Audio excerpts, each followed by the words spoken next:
কোরআন বলছে, বিসমিল্লাহির রহমানির রহিম, আল্লাযীনা ইউমিনুনা বিল গায়বি ওয়া ইউকিমুনাস সালাতা ওয়া মিম্মা রাযাকনাহুম ইউনফিকুন। অর্থ, যারা গায়েবের প্রতি ঈমান আনে, সালাত কায়েম করে এবং আমি তাদেরকে যেই রিজিক দিয়েছি তা থেকে ব্যয় করে। সূরা বাকারা আয়াত নং ৩। এই আয়াতের আগের আয়াতের সংশ্লিষ্টতা অনুযায়ী এই আয়াতে আল্লাহ মুত্তাকির পরিচয় দিচ্ছেন। মুত্তাকি কাকে বলে? মুত্তাকি তিনি যিনি আল্লাহর ভয়ে সমস্ত মন্দ কাজ থেকে দূরে থাকেন এবং সবসময় ভালো কাজে লিপ্ত থাকেন। কিন্তু অধিকাংশ সময় মানুষ আল্লাহকে ভুলে থাকে, তাই কোনটা ভালো কাজ কোনটা মন্দ কাজ এ বিষয়ে সে সবসময় পার্থক্য করে উঠতে পারে না। আর এজন্যই আল্লাহ পাক মানুষের মাঝে বিবেক দিয়েছেন। বিবেক হলো কষ্টি পাথর। কষ্টি পাথরে ঘষা দিলে যেমন বোঝা যায় এটা খাঁটি সোনা নাকি ভেজাল সোনা, তেমনি বিবেক নামক কষ্টি পাথরে ঘষা দিলে বোঝা যায় কোনটা ভালো কাজ কোনটা মন্দ কাজ। এ কারণেই বিবেককে বলা হয় সবচেয়ে বড় আদালত। সুতরাং যারা আপন বিবেক অনুযায়ী বা আল্লাহর প্রতি খেয়াল রেখে সৎ কাজ করে এবং অসৎ কাজ থেকে দূরে থাকে তারাই হলেন মুত্তাকি। মুত্তাকির আর কি কি গুণ আছে? সূরা বাকারার ৩ নং আয়াতে তার পরিচয় দেওয়া হচ্ছে। মুত্তাকি তারা যারা গায়েবে বিশ্বাস রাখে। মুত্তাকি ব্যক্তি না দেখেও বিশ্বাস করে। যারা অহংকারী তারা প্রমাণ দেখার পরও মানতে চায় না। আর যে প্রেমিক সে কোনো প্রমাণ চায় না, সে প্রমাণ ছাড়াই মেনে নেয়। যেমন মাওলা মুহাম্মদ সাল্লাল্লাহু আলাইহি ওয়াসাল্লাম যখন বললেন, আমি এক আল্লাহর ঘোষণা দিচ্ছি বা আল্লাহ এক এটার সাক্ষ্য দিচ্ছি বা একত্ববাদের সাক্ষ্য দিচ্ছি, তখন আলী, উমর, আবু বকর, উসমান তারা সকলেই কোনো প্রমাণ ছাড়াই সেটা এক বাক্যে মেনে নিলেন।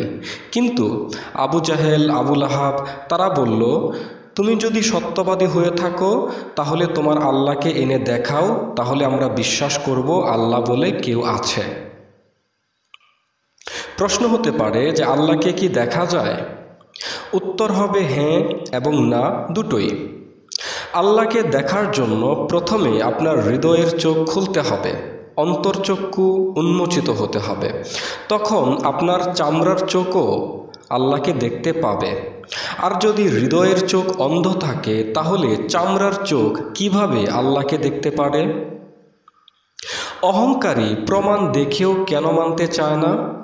কারণ তার অহংকার তাকে বলে, যদি তুমি এটা মেনে নাও তাহলে তো তুমি তার সামনে নত হয়ে যাবে, ছোট হয়ে যাবে ইত্যাদি।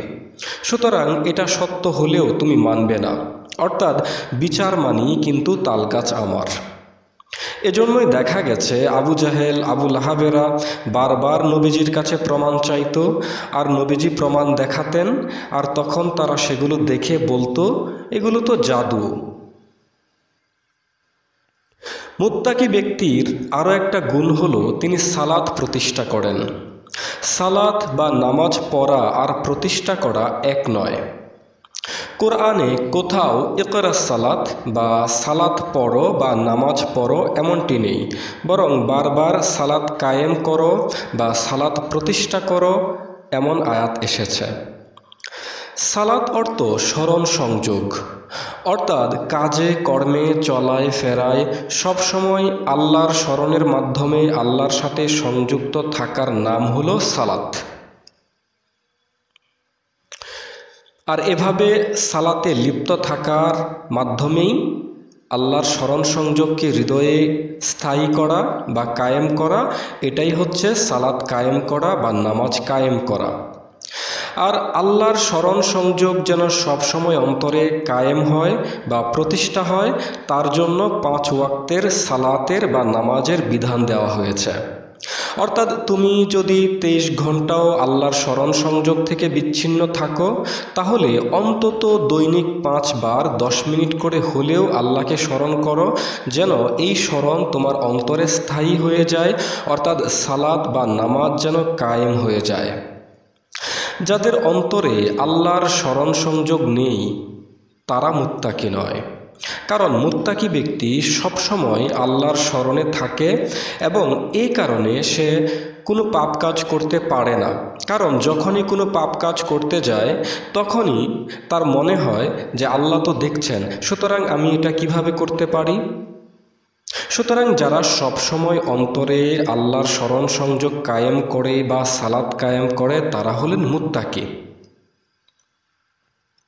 বলা হচ্ছে ওয়ামিম্মা রাযাকনাহুম ইউনফিকুন, এবং আমি তাদেরকে যে রিজিক দিয়েছি তা হতে তারা ব্যয় করে। দেখুন, আল্লাহর দেয়া রিজিক হচ্ছে মূলত 2 প্রকারের। একটি হলো জাগতিক রিজিক, যেমন ধন সম্পদ, টাকা পয়সা, ফল ফসল ইত্যাদি। আরেকটি হচ্ছে আত্মার সৌন্দর্য। আল্লাহ প্রদত্ত অর্থ সম্পদ হতে দরিদ্রদের দান করা বা উত্তম কাজে ব্যয় করা, এটা হচ্ছে মুত্তাকিদের কাজ। ঠিক তেমনিভাবে মুত্তাকি ব্যক্তি তার জ্ঞান, প্রজ্ঞা, সৃজনশীলতা ইত্যাদি যা মানুষের জন্য কল্যাণকর, সেটাও তিনি মানব কল্যাণে ব্যয় করেন। সুতরাং উপকারী বিদ্যা মানুষের মাঝে ছড়িয়ে দেওয়া, এটাও কিন্তু মুত্তাকি ব্যক্তির কাজ। এরপর সূরা বাকারার 5 নং আয়াতে বলা হচ্ছে, বিসমিল্লাহির রহমানির রহিম, উলাইকা আলা হুদাম মির রাব্বিহিম ওয়া উলাইকা হুমুল মুফলিহুন। অর্থ, তারা তাদের রবের পক্ষ থেকে হিদায়াতের উপর রয়েছে এবং তারাই সফলকাম। বলা হয়েছে উলাইকা আলা হুদাম মির রাব্বিহিম, অর্থাৎ তারা তাদের রবের হেদায়েতের উপরে রয়েছে।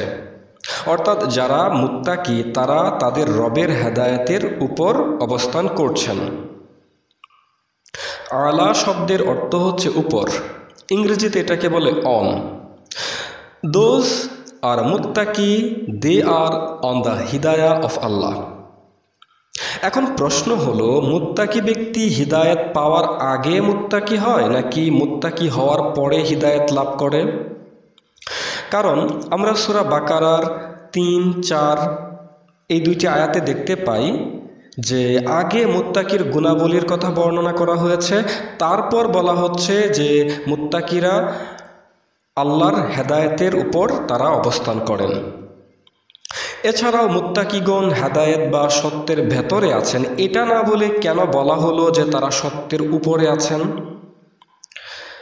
দেখুন, মানুষ যখন খান্নাস সহ জীবনযাপন করে, অর্থাৎ তার অহম বা ইগো বা আমিত্বের দাসত্ব করে জীবন পরিচালনা করে, তখন তার আপন অহংকার বা আমিত্ব, তার লাগামহীন মন তাকে পরিচালনা করে।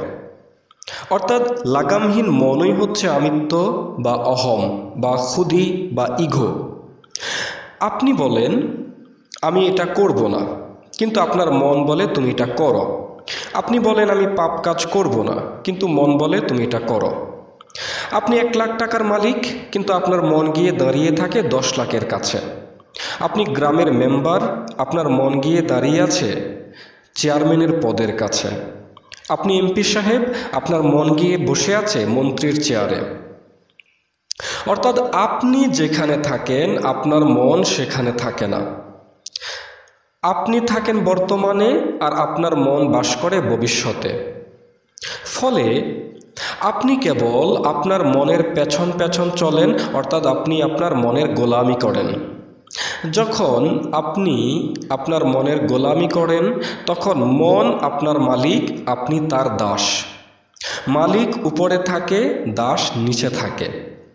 কিন্তু যখন আপনি আপনার মনকে আপনার বশবর্তী করে ফেলেন বা আপনার আত্মাকে খান্নাসমুক্ত করে ফেলেন, অর্থাৎ যখন আপনি নিজেকে আল্লাহর রঙে রঙিন করে নেন, তখন আপনি স্বয়ং সত্যের চেয়েও আরও বেশি দামি হয়ে যান। তখন আপনার চেয়ে দামি আর কেউ নয়। তখন সত্য স্বয়ং আপনার বাহন হয়ে যায়। তখন আপনি সত্যের চেয়েও উপরে চলে যান। এই কারণে বলা হয়নি যে তারা সত্যের ভেতরে বা সত্যের নিচে আছে, বরং বলা হচ্ছে মুত্তাকি ব্যক্তি বা আল্লাহর রঙে রঙিন ব্যক্তি সত্যের উপরে থাকে। আল্লাহর রঙে রঙিন কারা হতে পারে বা মুত্তাকি কে হতে পারে? মুত্তাকি তারাই হতে পারে যারা তীব্রভাবে হৃদয় হতে মুত্তাকি হওয়ার ইচ্ছে রাখে।